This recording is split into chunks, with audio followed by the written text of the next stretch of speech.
temperatures, and we finally got half of the air conditioning system that we didn't know was not functioning. And what happens is, I don't know about for you, but certainly for Glenn and I, almost everybody, our own little systems are different. And so for Glenn and I, almost always, if we're in the house, she said, "Are you hot?" I said, "I'm sweating." She's got a sweatshirt on. She's cold. I mean, we're just different. And so in here, what we try to do is we had our air conditioning installers come out and say, "Okay, set it." Everybody is different because our bodies act and burn fuel differently, blah, blah. And so what we mentioned is that if you're cold, ladies bring a little sweater. If anybody's really cold, I'm told we got some light blankets here. If you're going to be a popsicle, we'll warm you right up. 2 people here will probably be just the right temperature. And some will be a little bit too warm, and you got a fan. I mean, they make these, you don't have any up here. Tom Burrell had an industrial-sized fan. I mean, you get these battery-operated things, blow the hair off the kid in the next pew if you need it. But anyway, we're just here to serve God. It's a joy to be together. And this lesson came because of somebody's comment, said, how do you deal with your mind when you're trying to get your mind to here's the right attitude and thing, and the other part of it's arguing with you? And so I've entitled this lesson, Developing Inner Strength. I came across this runner, Derek Redmond. He's an Olympic runner. And in this situation, in 1992, in the Barcelona Olympics, of course, they have all these different distances they run. This particular event was 400 meters. So you picture a racetrack, Olympic-sized track, and one time around. This is not a marathon. Boom, you're out of the blocks, and you go as fast as you can one time around the track. It's a sprint. And he was favored to win. And so what I've done, is I've only done this a couple of times in 50 years, but I embedded a clip. The clip is going to be of this guy's race. You say, why would you do that? Because the Apostle Paul uses that kind of analogy. In 1 Corinthians chapter 9, verses 24 through 27, he said, all run in a race, and one receives the prize. Somebody's going to come in first, somebody's going to come in last.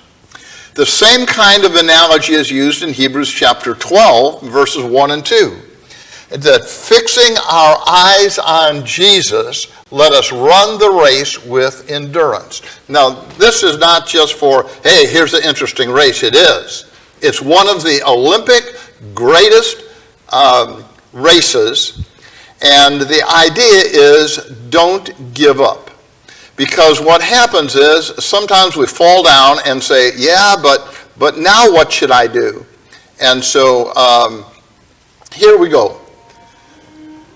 In 1992, some people won't be able to read it, Barcelona Olympics. A young man was favored to win the 100-meter race. He thought he was good physically and mentally. His name, Derek Redmond, running for Great Britain. The gun sounds, and he's in the blue trunks in the middle lane, 5, and you can see him go around the track. And the score, the time stamp is on the lower right. It's a 43 or 4 second race, but tragedy struck at the 250-meter mark. He heard a pop. He thought it was in the stands, but then he felt the pain. And you see him fall behind and then fall down to the track. His hamstring broke. He hobbled to a halt and then down to the ground in excruciating pain. As medics started to rush to him, he had to decide, what do I do now? Do I get up and run, or do I stay down? He got up and he ran. That as he pushed off on his left leg, and just tried to tap his right. Despite the pain, he rose, hobbling. He pushed on. And he continues. And he continues. This is a real race. Suddenly a man rushed onto the track, pushing against the security. It was his father in the blue trunks. And he catches up with his son. Security tries to stop him. He said, "This is my son."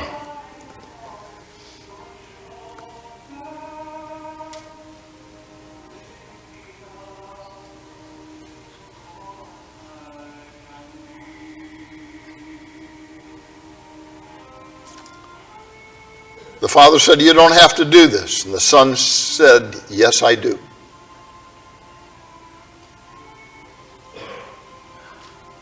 He said, "Well then, we'll finish this race together."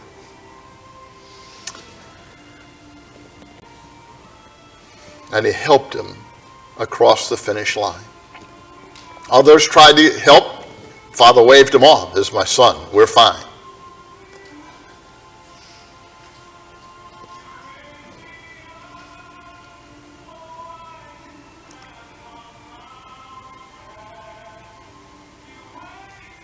And as they crossed the finish line, the son's body wounded, but his spirit was not broken.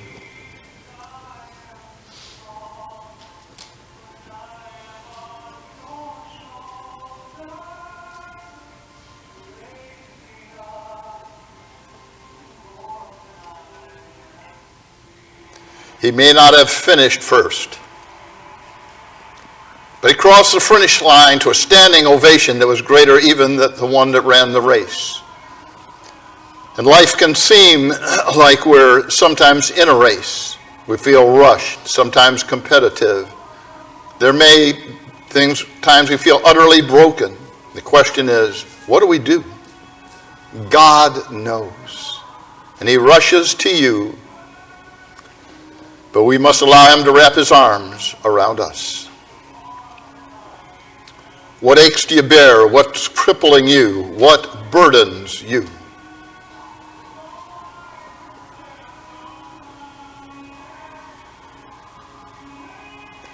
Lay them down before God and leave them there.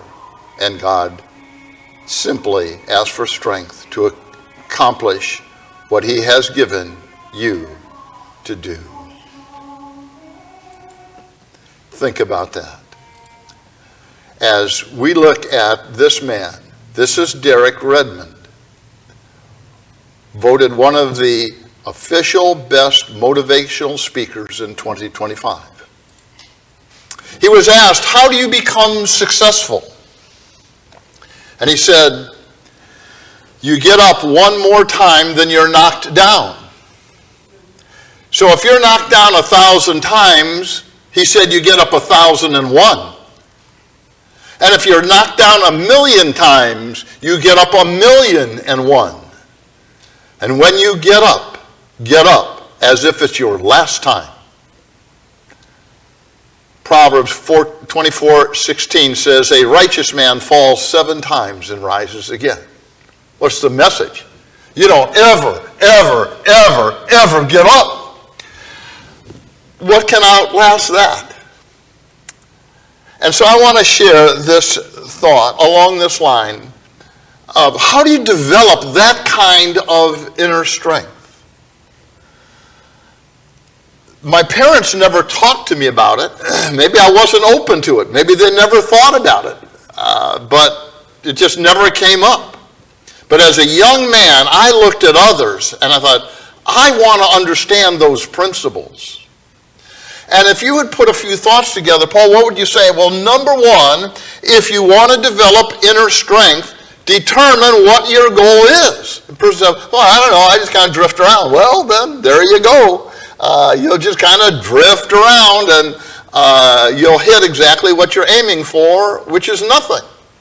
And so as you start out to say, well, what's your goal?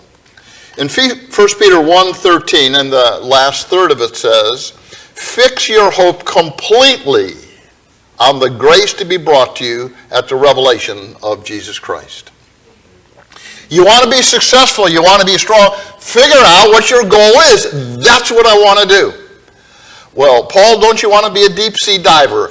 No. Do you want to be a mountain climber? No. Would you like to be, you have a son-in-law as a farmer. You want to be a farmer? No. What do you want to do? I'm doing exactly what I want to do.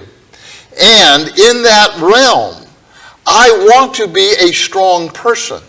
I looked to men that I thought were strong, and I said, here's their quality. Here's how they do that.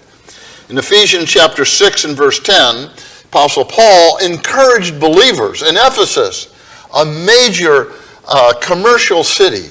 And he said, be strong in the Lord, in the strength of his might. I wanted to be that kind of person.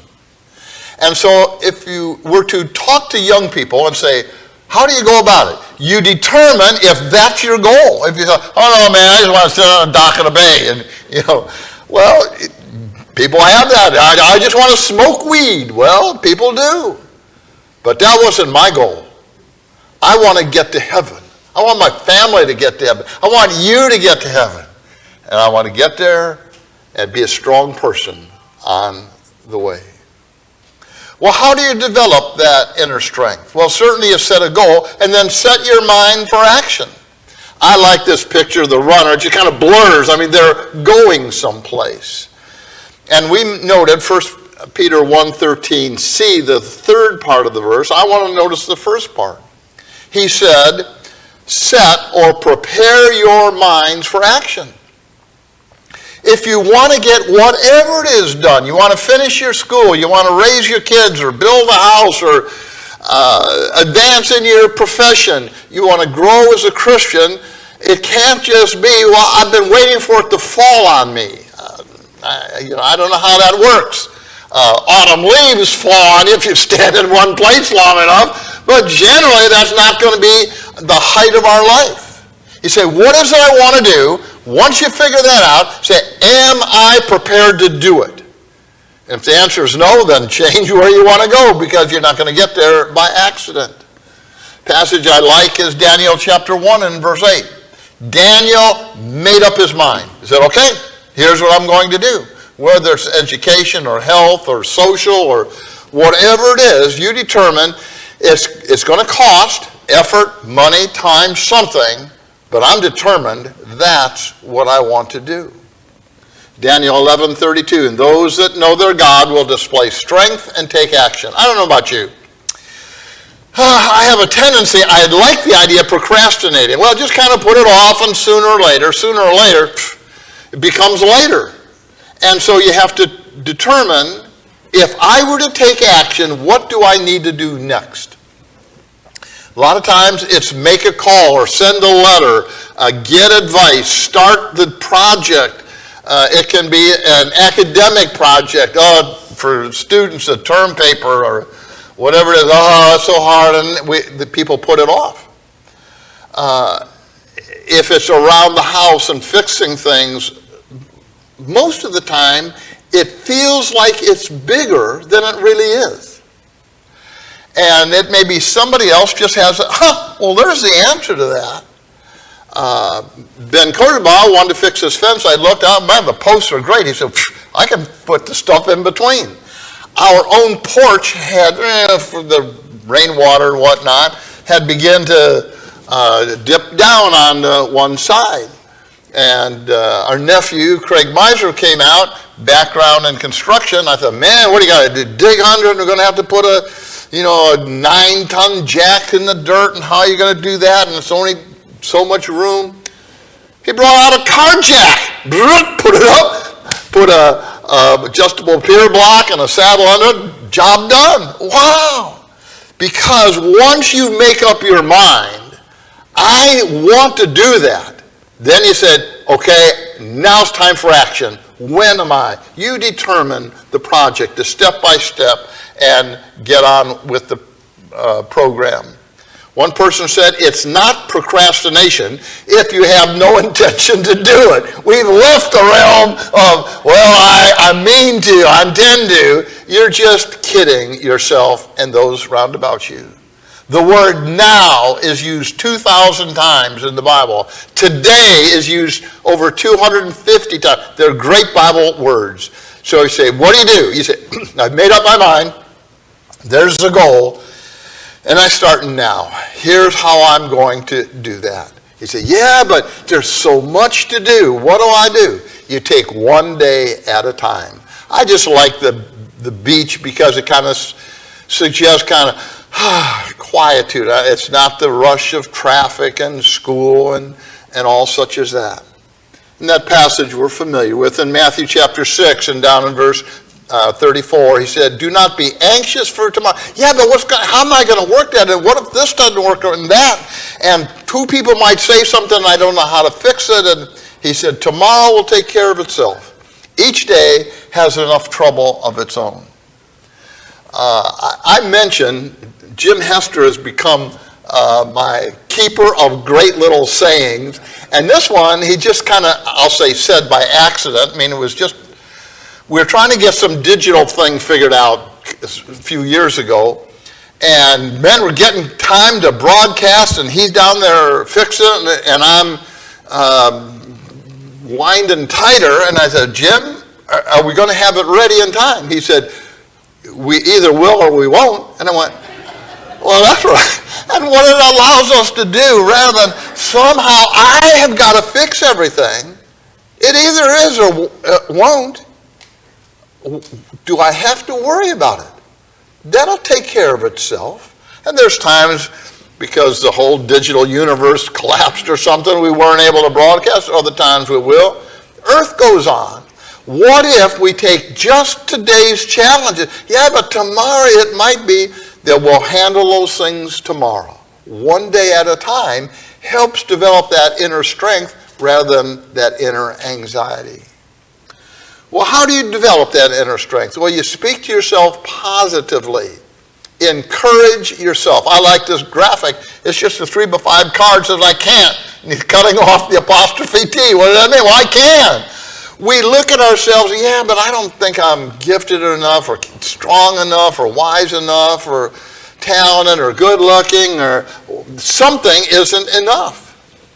In 1 Samuel chapter 30 and verse 6, David encouraged himself in the Lord. It's great to be encouraged by others. But we can do that same job to a degree. Now, we argue with ourselves the other way. No, you're not. But we need to be willing to talk back to that inner voice that we have. And the one that we like in Philippians 4 and verse 13. I can do all things through Christ who strengthens me. How are you going to do it? We always get it done. Sometimes the schedule is a little tighter than maybe we wish, but it works out. God's got it figured out. My job is just do what God asks me to do and talk to myself in a positive way. One that I like, Ecclesiastes 2:24. There's nothing better than to eat and drink and tell yourself your labor is good. You've done a good job. One of the things I like doing is construction work, and have from my young years. But I'm really fussy, and I like all my corners to be exactly right and everything level. And there's nothing flawless in the physical world, just depending on how big a microscope you want to put under it. But is it good enough to do the job in a comparable way? And I'll just sit back and I say, that just feels good in a job well done. So it's not bragging if you're telling yourself, that's good. Keep up the good work, kiddo, and get on with the program. That's how you develop that inner strength, rather than talking yourself out of, it won't work and it'll turn out bad and somebody else is going to laugh at it and maybe it'll cost money, maybe I'll lose it, maybe it'll work and maybe it won't. I was asked just yesterday how you came to be a preacher, because I was trained in automotive mechanics. My journeyman's card was laying in the drawer of the HR, and so what did you do? I went, after 5 years training preaching, 4 years training for automotive, I said, yeah, but if you go into preaching, you might fail. if you stay in automotive, you do 10,000 jobs over and over and over again, and it's secure. I said, Paul, you won't know if you don't go. And so I walked through the doors and said, gentlemen, I'm leaving Puget Power, and the rest is history. And so the reality is you talk to yourself in a positive way. How do you develop that inner strength? Well, get adequate rest for your needs. I like this picture of a little Latina baby, just sweet as can be. Proverbs 3:24, when you lie down, you'll not be afraid, and your sleep will be sweet. Well, how do you have a good night's sleep? Some people don't sleep real well. And as the older you get, it tends to be even less so. I looked it up. Babies tend to sleep 12 to 16 hours a day. Toddlers, 11 to 14. Yours may be different. Teens, 8 to 10 hours a day. Adults, 7 to 9. I put the 7 in aqua because that's me. About 7 is, okay, fully charged, like the DeWalt battery for your drills and that. But everybody's different. Women often require a bit more than men, and Glenda a little bit more, and always has more than me. And so there's just a difference there. But there's also a challenge with a chronic loss in adequate sleep. High blood pressure, obesity, depression, immune and mental decline, all kinds of things. So we need to rest. And I thought about that. You say, well, what helps sometimes? And one is practice slow breathing. Well, what do you mean by that? Well, it's a 4-7. 4 seconds in, and do it by count. And then count. 7 seconds out. What's doing is you're slowing down your whole system. Your heart rate, everything is saying, it's okay. And then to clear your mind. Here's an interesting one where, I don't know about you, but I'll think about, I go to bed and bing, my mind is on overdrive. You know what? When I get up tomorrow morning, I need to remember A and B and C and D and E and F and G, and my mind is just percolating. And I said, okay, you got it all? I got it all, but what if I forget it during the night? I get up and say, oh, okay, enough of this, turn on the light, get out a little piece of paper, and I write the 5 things down. What do you do then? Put the pen down, turn out the light, and go to sleep. Well, I don't have to work at remembering all those things. And then finally, just along that line, relax your body. I tend to be wound up because I like being active most of the time. But when it comes time to shut down, if that body's still going, what do? You can relax your body one system or section at a time. Start with your face. You're laying there. You're breathing the 4-7 count, if that's the comfortable number for you. And it's, you feel yourself, I'm relaxing my eyebrows and my cheek muscles and my neck muscles. How about my shoulders and my arms? How about my torso, my abdomen, my thigh, down your leg, feet? Just, you're talking yourself through just relaxing. Imagine a peaceful scene. I go into medical dental offices and they want to take your blood pressure. I said, no use taking it one time, you got to take it twice. I get in a burp, okay, your blood pressure, whoa, that's really exciting. I said, give me a couple of minutes. I'm thinking to myself, okay, you're in Tahiti, you're laying in the hammock, and la, la, la, la. And they say, oh, yeah, you're good. So you're just talking yourself into that comfortable, peaceful space. And everybody needs adequate rest. As a young preacher, I'd read a science fiction book, and it talked about, in this book, how people train themselves to need less and less sleep till they need none at all. How did that work for you? Not very well. I tried to go on 2 and 3 hours of sleep, and I mean, just a couple of weeks I'm sick and all that. And I had to go through that cycle probably, I'll say 5 times before I say, Paul, you're an idiot. The body is designed, flowers are designed to work that way. The body heals, restores, and renews itself during that process as part of your longevity mechanism. So how do you develop that inner strength? Prayer and putting it in God's hands. Philippians 4, 6, and 7 I came across in college, meant a ton to me. In nothing be anxious, but in everything by prayer and supplication with thanksgiving, let your requests be made known to God.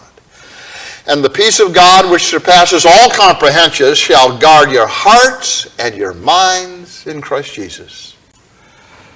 That I've done the best I could, I've got my goals, I've decided to take action, and here's the steps I've taken in between, and I've done everything I can. Being stressed about it isn't going to solve it.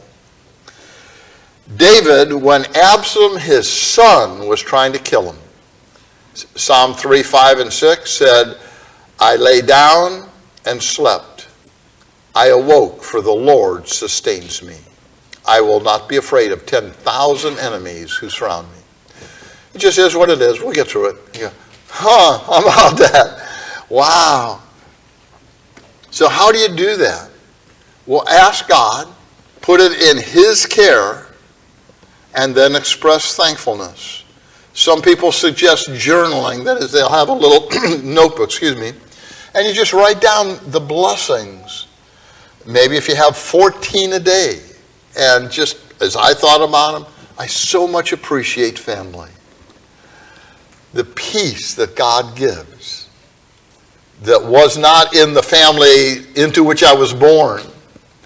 Forgiveness, small joys, the smell of coffee, the taste of chocolate, hearing a baby's laugh, letting go of perfectionism, being loved, other people's kindness, hope, hot showers, laughter, autumn colors, prayer. All things work together for good. Because guess what? We're not very much in control of the universe. God is. Give it to Him and say, God, whatever you do is going to be okay with me. I'm going to be fine with that. So developing inner strength, feed your spirit daily. What if you say, I tell you what, I have good meals, and every once a week I have breakfast. That's it. How long do you suppose your physical body would do on one breakfast one time a week? Probably not. The same thing is with your spiritual body. If you say, well, I come here Sunday morning and that's it, rather than saying, that's just the start. In Matthew 4 and verse 4, Jesus said, man shall not live on bread alone, but on every word that proceeds out of the mouth of God. Proverbs 6:22, when you walk about, they'll guide you, and when you sleep, they'll watch over you, and when you awake, they will talk to you. Here's the godly teaching maybe mom and dad gave. In Deuteronomy 17:18 and following, talking about how the king shall write for himself in a book a copy of this law. Ann Hoover had been a member with us and is now down in Salem. Talked to her just within the last couple of weeks. And she, among others, are writing copies of the New Testament books themselves. And I thought, wow, yeah, start in Matthew and Mark. And they said, no, you start wherever you want. Start with the short ones. I'd say Jude, Philippians. Start with the ones you like. And then maybe just do a few minutes a day. Because what's happening is you're putting that into your mind. You're chewing it up. As you write it down, it's becoming part of you. How do you develop that inner strength? Gain strength from the team. In Isaiah 41:10, do not fear, for I am with you. Do not look anxiously about you, for I am your God. I will strengthen you, I will help you, and surely I will uphold you. And the graphic suggests Ecclesiastes 4:12, two are better than one, and a cord of 3 strands is not quickly broken. You have people around about to help you. As I wanted to talk to the Lindberghs yesterday, talked to Diane, and she said, right now we're doing okay. They said if Vince felt well enough, he'd be at church, but he's really hurting. It's really tough for him.